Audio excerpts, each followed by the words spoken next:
श्री राम ही मेरी भक्ति, श्री राम ही मेरी पूजा, श्री राम ही मेरी भक्ति, श्री राम ही मेरी पूजा।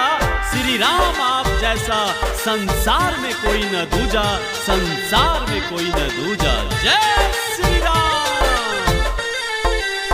सज धज के तैयार अयोध्या, सज धज के तैयार अयोध्या, राम लला का धाम चले हैं।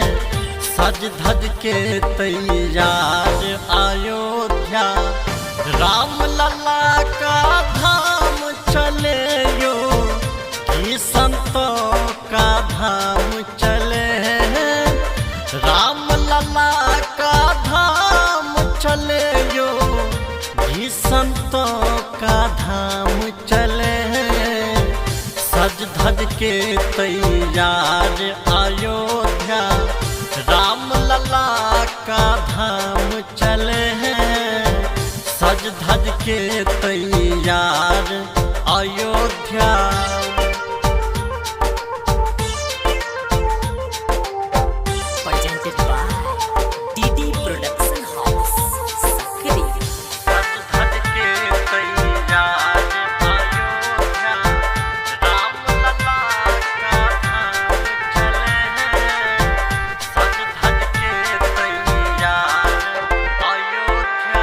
जहाँ थी जर जर आज वही है, रंग बिरंग की फूल खिले हैं। जहाँ थी जर जर आज वही है, रंग बिरंग की फूल खिले।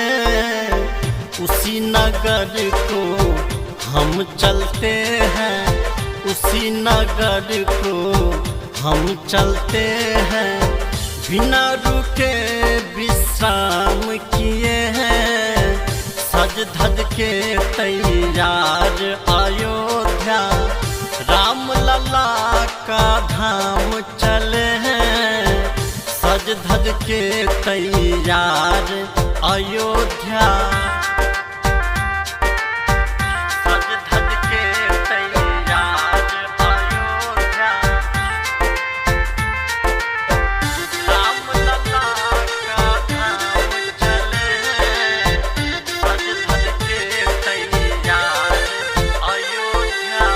फिर से जटायु आने लगी है, संपत्ति हनुमान खड़े हैं।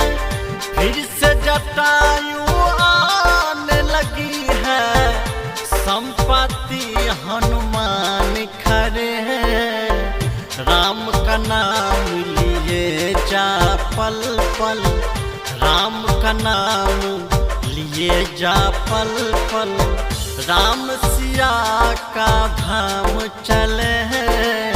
सज धज के तैयार अयोध्या, राम लला का धाम चले हैं। सज धज के तैयार